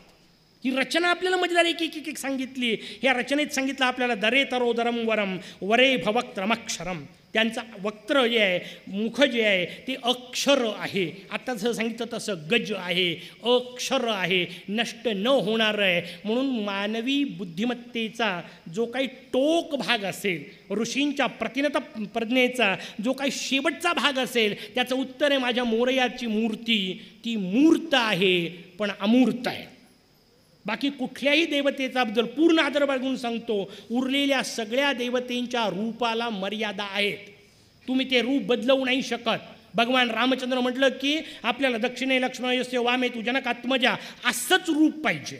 आपल्याला सोडून तुलसीदासांनी तसंच म्हटलं होतं ना. घोड्यावर बसून आले तर ते म्हणाले असं नाही पाहिजे, ते दक्षिणे लक्ष्मण यस्य वामे तू जनकात्मजा तसेच दाखवा तर मी मान्य करतो. म्हणजे रामाचं रूप ठरलेलं आहे, कृष्णाचं रूप ठरलेलं आहे, शंकराचं रूप ठरलेलं आहे, विष्णूचं रूप ठरलेलं आहे. एकच रूप न ठरलेला देव आहे, त्याचं नाव आहे माझा मोरया. कसाही केलं तरी चालतो आणि कोणाच्या भावना कधी दुखवत नाही. हे फार महत्त्वाचं आहे ना. कारगिलच्या सैनिकापासून शेतकऱ्यापर्यंत कुठल्याही रूपात मोरयाची मूर्ती करता येते. का? कारण मोरया अमूर्त आहे म्हणून. फार मजेदार रचना आहे. आणि अमूर्त का आहे? त्याचं उत्तर आहे धड तुमच्या माझ्यासारखं आहे, शरीर तुमच्या माझ्यासारखं आहे, खेळ मस्तकात आहे, मस्तक गजमस्तक आहे. मगाशी सांगितलं तसं शरीर जगात्मक आणि मस्तक गजात्मक अशी जी काही एकत्रित रचना, त्याला भगवान गणेश म्हणतात. भगवान त्याचं वर्णन आचार्य करतायत, वरे भवक्त्र मक्षरम. ज्यांचं वक्त्र जे आहे, मुख जे आहे ते अक्षर आहे. आणि अक्षर हा शब्द फक्त ओंकाराकरता वापरला जातो, बाकी काही अक्षर नाही. ओम इथे एकाक्षरम ब्रह्म. श्रुतीने आपल्याला सांगितलं ओम हे एक अक्षर. आणि या अक्षराचा पुढचा हिशोब समजून घ्या. त्या ओंकारामध्ये 3 प्रकारच्या मात्रा आपल्याला सांगितल्या, अ उ आणि म. या 3 मात्रांना पुढं 3 गुणांचं रूप सांगितलं. या 3 गुणांना पुढं 3 देवतांचं रूप सांगितलं. पूर्ण आदर बाळगून मी सांगतोय. तुम्ही म्हणाल का एकदम महेश्वरांबद्दल का बोलता? मला मोरयाबद्दल बोलायचं आहे. तुलनेला आपल्याला कसं वापरता येईल?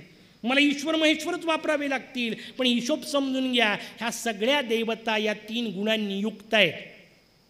मी पूर्ण भान ठेवून बोलतोय.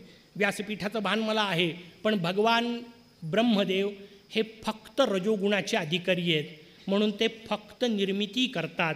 18 पुराण वाचा, ब्रह्मदेवानी मारलेला एकही राक्षस सापडत नाही. का? कारण मारणं हे त्यांचं काम नाही.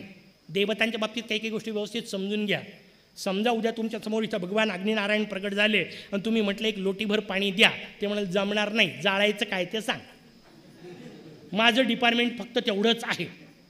तुमच्यासमोर भगवान अग्निनारायण प्रगट झाले, तुम्ही लोटीभर पाणी मागितलं जमणार नाही. तुमच्यासमोर भगवान वरुण प्रगट झाले आणि तुम्ही म्हटलं एक माचीस द्या, ते म्हणाल जमणार नाही. पाणी काय पाहिजे ते सांग. ते एकमेकाच्या डिपार्टमेंटमध्ये हात घालत नाहीत, म्हणून ते देव आहेत. आपल्याला घातल्याशिवाय करमत नाही, म्हणून आपण माणसं आहोत. नको तिथं हात घालते. फार मोठी पंचायत आहे, व्यवस्थित समजून घ्या. देवतांच्या बाबतीत मर्यादा आहे. भगवान ब्रह्मदेव फक्त रजोगुणाचे आहेत, ते फक्त निर्मिती करतात. भगवान शंकर फक्त तमोगुणाचे आहेत, ते फक्त विनाश करतात, ते निर्मिती करत नाही. व्यवस्थित समजून घ्या. मग तुम्हाला तिन्ही गुण एकत्र पाहिजे असतील तर एकच उपाय आहे. मी नाही सांगत, माऊली सांगते, देवा तूच गणेशू. बाकी सगळ्या देवता ओंकाराच्या मात्रारूप आहेत. माऊलींनी ओंकाराच्या मात्रांना मोर्याच्या अवयव रूपात दाखवलं. आकार चरण युगल, उकार उदर विशाल, मकारू महामंडल मस्तकाकारे, देवा तूची गणेशू. त्याला म्हटलं अक्षर. ओंकार हेच मोरयाचं रूप. त्याचं वर्णन आपल्यासमोर आचार्य करतायत. कृपाकर आहे, क्षमाकर आहे, मुदाकर आहे, यशस्कर आहे, नमस्कर आहे. हे सगळे भगवंतांनी आपल्याकडं. कसं असतं, दोन प्रकार असतात ना कुठल्याही रचनेमध्ये. एक तात्विक वर्णन असतं, दुसरं फलश्रुती असते. हे उरलेले जे दोन ओळी आहेत, हे सगळ्या याच्यातल्या फलश्रुतीच्या आहेत. भगवान इतकं सगळं तुम्हाला देतो, एवढ्याकरता तरी वाचा. हा त्यातला हिशोब आहे. याच्या पलीकडे त्याचं काही प्रयोजन नसल्यामुळे आपण त्या दोन ओळींना आत्ता हात लावत नाही बसू. पुढचा भाग समजून घ्या. अकिंचनार्ती मार्जनम. जे अकिंचन आहेत त्यांची आर्तता, जे मार्जन करतात म्हणजे पुसून टाकतात, तो माझा मोरया आहे. अकिंचन कशाला म्हणतात? ज्याच्याजवळ काहीही नाही. याचा अर्थ जो काहीही माझं नाही असं म्हणतो तो. ज्याच्याजवळ काही नाही म्हणजे भिकारी नाही. त्याचं दुःख दूर करायला भगवान बसला नाही. दरिद्री आणि गरीब हे दोन शब्द व्यवस्थित समजून घ्या. एका अर्थाचे नाही. भगवंताच्या समोर गरीब होऊन जायला सांगितलंय, दरिद्री नाही. तुमचा माझा देव बालाजी आहे. वाशिममध्ये बसले त्याचं नाव तर घेतलं पाहिजे की नाही. आणि लक्ष्मीपती आहे. कोणी भिकारी राहायला सांगितलं नाही. सोन्या चांदीचे सिंहासन असलेच पाहिजे. त्याचे नाही तर कोणाचे असायचे, असलेच पाहिजे. पण लक्षात ठेवा, गरिबी सांगितलेली नाही. मी जसा बुद्धिपतीचा भक्त आहे तसा मी सिद्धिपतीचाही भक्त आहे. असलाच पाहिजे संपन्न. एका जागी वेदांतावर बोलायला गेलो, वेदांतातला नेमका वैराग्यावर बोललो आणि एक माणूस सगळं झाला आला. लोकांना प्रश्न फार अप्रतिम विचारतात बरं काही काही वेळा, आणि फार बारीक निरीक्षण असतं. त्यांनी मला दणकून येऊन विचारलं, म्हणे काव तुम्ही वैराग्यावर बोलले, 6 बोटात अंगठ्या घालून फिरता, वैराग्यावर बोलायचा तुम्हाला अधिकार आहे का? काय निरीक्षण आहे त्याचं? म्हटलं तुझं लक्ष प्रवचनात होतं का अंगठ्यात होतं? म्हणजे 6 बोटात अंगठ्या घालून का फिरता? म्हटलं हेच सांगायला फिरतो की भगवंताच्या भक्ताला काही कमी पडत नसतं. कोणी सांगितलं दरिद्री राहायला? बिलकुल अप्रतिम राहिलं पाहिजे. पण त्या अप्रतिम राहण्यामध्ये एक गोष्ट लक्षात ठेवायची की त्या अप्रतिम राहण्याचा संबंध उपासनेच्या मध्ये नाही आला पाहिजे, नाही का? आणि उपासनेमध्ये परिस्थिती कधीही येत नाही. व्यवस्थित शांतपणे स्वतःला तपासा. इथं बसलेल्या एकाही माणसाची परिस्थिती सुदाम्यापेक्षा वाईट नाही, आणि तरी इथं बसलेला एकही सुदाम्या इतका चांगला भक्त नाही. कुठे याच्याच करता वाचायचं आहे, भागवत याच्यात करता समजून घ्यायचं आहे की सुदाम्याला तितक्या विपरीत अवस्थेत जर श्रीकृष्ण गोविंद करता येतं तर मला काय पंचायत भरली आहे हे कधी तर आलं पाहिजे की नाही. पण आपल्या डोक्यात येतच नाही. कायम लक्षात ठेवा, घरामध्ये ज्या दिवशी जार जास्तीचे कामं असतील त्या दिवशी हमखास सुट्टी दिल्या जाणारी गोष्ट पूजा असते. असते की नसते स्वतःचं स्वतःला तपासा. इकडे तिकडे पाहायचं नाही. शेजारच्याला कोपरे माराय करता मी आलेलो नाही, पण करता की नाही? कधीतरी लहान भावाला असं म्हटलं का माझ्या ऐवजी तू पगार वापरून टाक? कधीतरी लहान भावाला असं म्हटलं का माझ्या ऐवजी तू बँक बॅलन्स घेऊन घे, माझ्या ऐवजी तू नवीन फ्लॅट घे, माझ्या ऐवजी तू नवीन कपडे घे, पण माझ्या ऐवजी पूजा तू करून टाक म्हणता की नाही? याचा अर्थ या सगळ्यांपेक्षा तिला आपण गौण मानतो की नाही? बरं त्याच्यातही पूजा करून घे नाही म्हणत काका, पूजा करून टाक. टाक काय? कुठेही काही क्रियापद वापरते. म्हणजे आंघोळ करून घेन पूजा करून टाक. म्हणजे आंघोळ करून घ्यायचं काय असते आणि पूजा करून टाकायची कुठं असते? अरे म्हटलं आंघोळ करून टाक असते आणि पूजा करून घे असते. पण कुठं काय वापरतील विशेष गडबड आहे, समजून घेतला पाहिजे. विनोदाचा भाग म्हणून नका घेऊ, त्यातलं गांभीर्य आपल्याला समजलं पाहिजे. ही रचना आपल्यासमोर सांगतायत अकिंचनार्ती मार्जनम. ज्याच्याजवळ काही नाही, ज्याच्याजवळ काही नाही याचा अर्थ माझं काही नाही असं जो म्हणतो तो, त्याचं जे आर्त आहे ते आर्त उरत नाही, ती आरती होते. आणि आरती तीच होते, आपलं फक्त बडवणं होतं. बरं आपण आरतीचे जे हाल करतो ते न सांगितलेले बरे, नाही का? काय हाल करतात इथले नाही. इथले सगळे चांगले. पण पहिली आरती काय हाल करता तो, सुख करता दुःख करता वार्ता विघ्नाची, हो विघ्नाची, हो वार्ता विघ्नाची. चाल फार ना, संगीताचं ज्ञान फार, त्याच्यामुळे हो वार्ता विघ्नाची, हो वार्ता विघ्नाची. तुम्ही मोर्याला प्रार्थना काय करताय, हे सुख करता हे दुःख करता, तू विघ्नाची वार्ता हो, हो वार्ता विघ्नाची, हो वार्ता विघ्नाची. काय नेमकं म्हणताय बरं. पुढच्या ओळीचे वेगळे हाल करतात. नुरवी पुरवी प्रेम कृपा जयाची, म्हणजे ज्याची कृपा प्रेम उरुई देत नाही पुरुई देत नाही. म्हणजे काय, कुठं थांबायचं कळलं पाहिजे, कुठेही नाही थांबायचं. हाल होतात वाक्याचे, नाही का. व्यवहारातलं उदाहरण वाक्य बघा, सहज म्हणून आठवलं सांगतो. एक माणूस होता, त्याला सांगायचं होतं आम्ही सगळे बैलगाडीत बसून गेलो. हा थांबला चुकीच्या जागी, हा म्हणाला आम्ही सगळे बैल गाडीत बसून गेलो. वाक्य तेच आहे, एक अक्षर नाही बदललं, फक्त थांबला चुकीच्या जागी.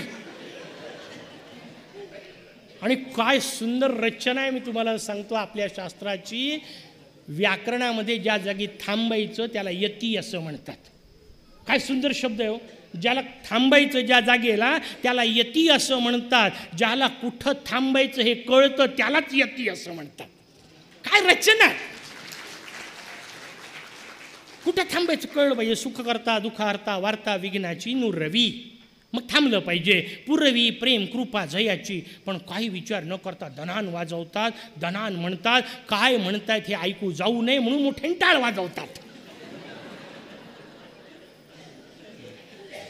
अर्थ कळले पाहिजे, अर्थ कळल्यानंतर हृदयात उतरले पाहिजे. त्याला ऐकणं म्हणतात ना.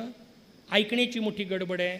प्रवचनाला गेले की लोक प्रश्न विचारतात एकमेकाला, का कुठं चालले, म्हणे प्रवचनाला. म्हणे काय होतं प्रवचनाला गेलं की, उत्तर फार मस्त असतं, तेवढ्याच 4 चांगल्या गोष्टी कानावरून जातात. आता कळलं का वक्त्याला वर का बसवतात. हे सगळं वरून चाललंय. मी बोलतोय, महाराज ऐकतायत, मधल्यांचा संबंधच नाही. हे असं नसते, वरून नाही जाऊन उपयोग आहे. ऐकलं या वाक्याचा अर्थ क्रिया पालटे तात्काळ, समर्थ आपल्याला सांगतात. मी इथं बसल्या बसल्या तुम्हाला सगळ्यांना सांगतो, सकाळी 5 वाजता उठलं पाहिजे. ऐकलं? आत्ता नाही ऐकलं, सकाळी उद्या 5 वाजता उठले तर ऐकलं, नाही तर कुठं ऐकलं, नाही तर कानावरूनच गेलं. आणि आपले सगळे कीर्तन पुराण प्रवचन कानावरूनच चाललेत, आतमध्ये चाललेच नाही आहेत. नाही तर गरज नाही इतक्या भागवताची. कशाला भाऊ महाराजांनी इतका ताप. अहो, एका भागवतात परीक्षित उद्धारला होता, पण परीक्षित होता नाही का. आपण परीक्षितच नाही आहोत, इथं अडचण आहे. हा भाव समजून घ्या. एक भागवत मुक्त करू शकतं नाही, एक श्लोक त्यातला. काही गरज नाही एवढ्या सगळ्याची, पण ते एक पक्क आतमध्ये कानात शिरलं तर, कानावरून जाऊन नाही. उलट मगाशी सांगितलं तसं मी 50 भागवत ऐकले, याचाच अहंकार मोठा अजूब आहे. शास्त्रच मोठं गडबड आहे. इथं समजून घेतलं पाहिजे आपल्याला. अकिंचन झालं पाहिजे, काही माझं नाही आहे. आणि खरंच काही माझं नाही आहे. काय माझं आहे? शास्त्राने आपल्याला नियम सांगितला. धनानी भूमौ पशवश्च गोष्ठे भार्या गृहद्वारी जनस्मशाने देहश्चितायाम परलोकमार्गे कर्मानुगो गच्छति जीव एकः. काही सोबत येत नाही. धनानी भूमौ, सगळं धन भूमीतच राहतं. पूर्वीच्या काळात आपण बदलवून टाकू, धनानी बँकौ नाही का. सगळा पैसा अकाउंटलाच राहतो, तुमच्यासोबत चाराणे सुद्धा येत नाहीत. व्यवस्थित समजून घ्या. कमवू नये असं नाही, पण सोबत येत नाहीत हे लक्षात असलं पाहिजे. धनानी भूमो पशवश्च गोष्ठे, सगळे पशु गोठ्यातच राहतात. आपण बदलवून टाकू, व्हेइकल्सचे गॅरेज आहे नाही का. सगळे व्हेइकल्स गॅरेजमध्येच राहतात. आयुष्यभर BMW मधून फिर का मर्सिडीज. बाबू लक्षात ठेव, शेवटी बांबू. तिथं काही मर्सिडीजवर टाकून नेत नाही, तिथं काही BMWवर टाकून नेत नाही. लक्षात ठेवा, तिथं बांबूच नाही का. समजलं पाहिजे. हे ही शोभ आपल्याला सांगितला. धनानी भूमो पशवश्च गोष्ठे भार्या गृहद्वारी. जास्तीत जास्त कुठपर्यंत येते? फाटकापर्यंत. म्हणते जोराजोरात, तुमच्याशिवाय मी जगून काय करू, आता मी राहू कशी नाही का. मलाही सोबत घ्या. कोणीतरी म्हणावं चल काही आतमध्ये, नाही येत सोबत. भार्या गृहद्वारी जनस्मशाने, कालपर्यंत एका ताटात जेवलेले मित्रसुद्धा स्मशानापर्यंत सोबत येतात. सोडून द्या त्या बाकीच्या सगळ्यांचं, ते बाहेरचे होते. ज्याला आपला आपला म्हणून दिवसातून 24 तास ज्याचं कौतुक केलं, 3-3 तास ज्याला आरशासमोर बसून निहाळलं, तो हा देहसुद्धा चितेपर्यंत सोबत आहे.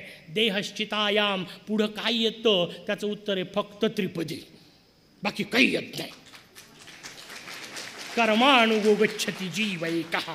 अकिंचन होणे याचा अर्थ हे सगळं मला मिळालेलं आहे, पण भगवंता हे तुझ्या कृपेने मिळालं आहे, यातलं काही माझं नाही, हे सगळं तुझं आहे असं जो म्हणतो त्याला अकिंचन म्हणतात. त्याच्या आर्त म्हणजे दुःख दूर भगवान करतातच. प्रतिज्ञा आहे भगवंताची, मी तर दुःख दूर करायलाच बसलो आहे, पण मगाशी सांगितलं तसं सुमन आणि बुद्धी समर्पित करेल त्याचं, बाकीच्यांचा ठेका त्यांनी घेतलेला नाही. उरलेले तुमचं तुम्ही पाच बसा. हा हिशोब भगवंत आपल्याला सांगतायत. अकिंचनार्ती मार्जनम चिरंतनोक्ती भाजनम.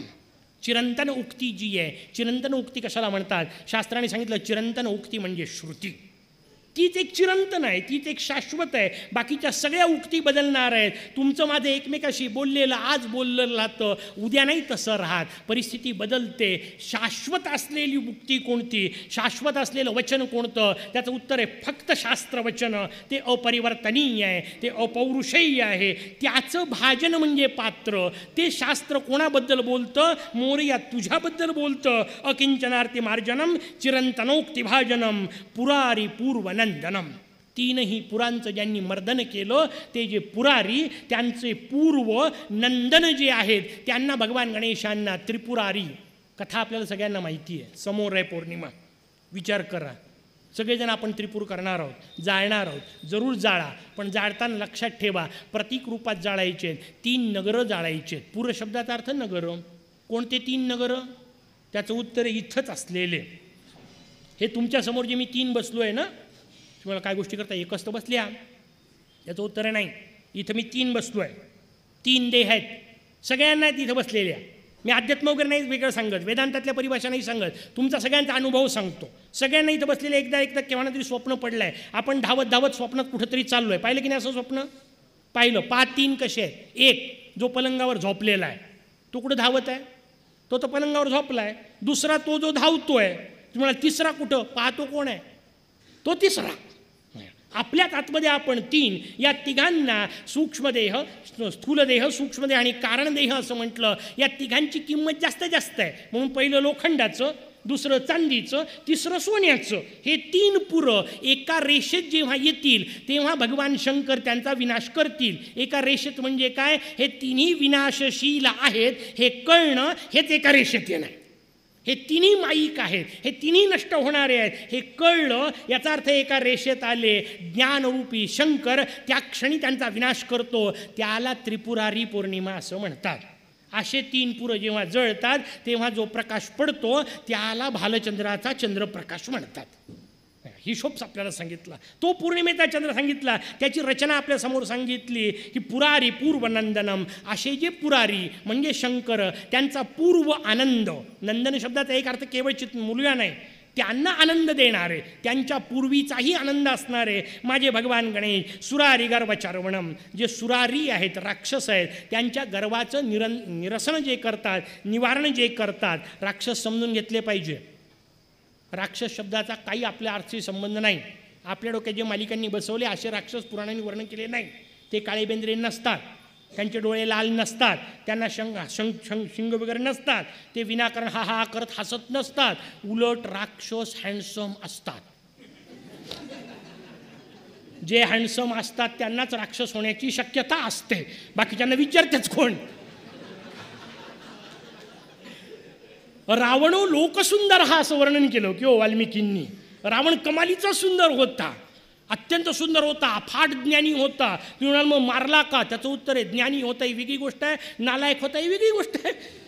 ज्ञानी नालायक नसतो असं कोणी सांगितलं? उलट ज्ञानीच नालायक असण्याची शक्यता जास्त असते, कारण मूर्खाला जमतच नाही.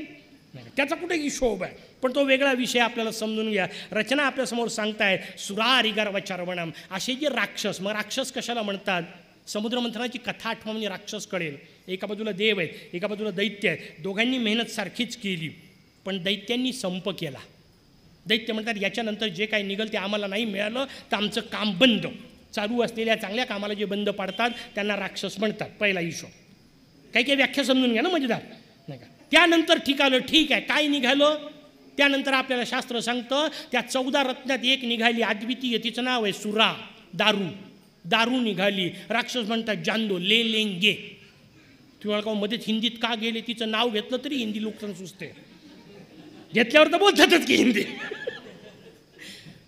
राक्षस दारू पिऊन मोकळे झाले. मला सांगा, जेवढी मेहनत देवांनी केली तेवढी दैत्यांनी केली की नाही हो? पण जेवढी मेहनत देव करतात तेवढीच मेहनत दैत्य करतात. देव अमृत मिळेपर्यंत मेहनत करतात म्हणून ते देव असतात, आणि दिवसभर मेहनत करून जे संध्याकाळी घेऊन मोकळे होतात त्यांना दैत्य म्हणतात. व्याख्या समजून घेतल्या पाहिजे. असे जे सगळे दैत्य त्यांचं गर्व जे दूर करतात त्यांना भगवान गणेश म्हटलं प्रपंचनाश भीषणम. तुमच्या अत्यंत भीषण असलेल्या प्रपंचाचा जे नाश करतात, याचा अर्थ मनातून प्रपंच नष्ट करतात. तुम्ही प्रपंचात असल्याने बिघडत नाही. पूज्यपाद रामकृष्ण देवांचं फार सुंदर वचन आहे. ते म्हणतात होडी पाण्यात असाय करताच तयार झाली आहे. होडीने पाणी सोडून चालणारच नाही आहे. मी संसार सोडून चालणारच नाही आहे, शक्यही नाही आहे. ते होडीनी पाण्यातच राहायचं आहे. फक्त होडी पाण्यात असली बिघडत नाही, होडीत पाणी नसलं पाहिजे. फार मजेदार रचना आहे. मी संसारात असल्याने बिघडत नाही, संसार माझ्यात नसला पाहिजे. कसा ओळखायचा? टेस्टर देऊन ठेवतो जाता जाता. फार महत्त्वाची रचना. माझ्यात संसार नाही कसं ओळखायचं? ज्याला पाठ टेकल्या टेकल्या झोप लागते त्याला योगी असं म्हणतात. संसार माझ्यात नसल्याचं लक्षण आहे. पाठ टेकली की झोप लागली पाहिजे. अर्थात पुढची गंमत सांगून ठेवतो, ज्यांना पाठ टेकल्या टेकल्या झोप लागते त्यांना योगी म्हणतात. ज्यांना प्रवचनात बसल्या बसल्या लागते त्यांना महायोगी म्हणतात.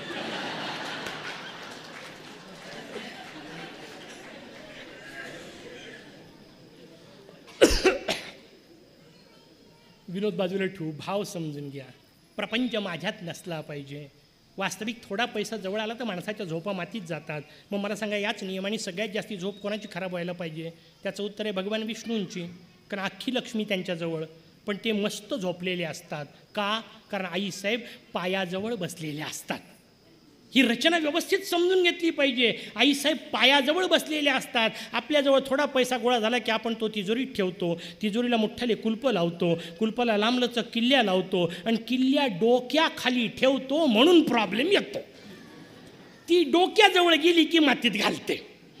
हिशोब आपल्याला शास्त्रकारांनी सांगितला, रचना सांगितली. सुरारी गर्भ चर्वणम प्रपंचनाश भीषणम. त्या प्रपंचाचं भीषणत्व काढून टाकतं. म्हणून गुरुकृपेची काय सुंदर रचना माऊलींनी सांगितली हो. तुझी या गुरुकृपा दृष्टी निर्विष होय, विषय व्याळी मिठी दिधलिया नुठी ताठी. ते तुझी या गुरुकृपा दृष्टी निर्विष होय. सुट्टे म्हटलं नाही, राहते तशी निर्विष होऊन जाते. मग बिघडत काही नाही, चालू दे.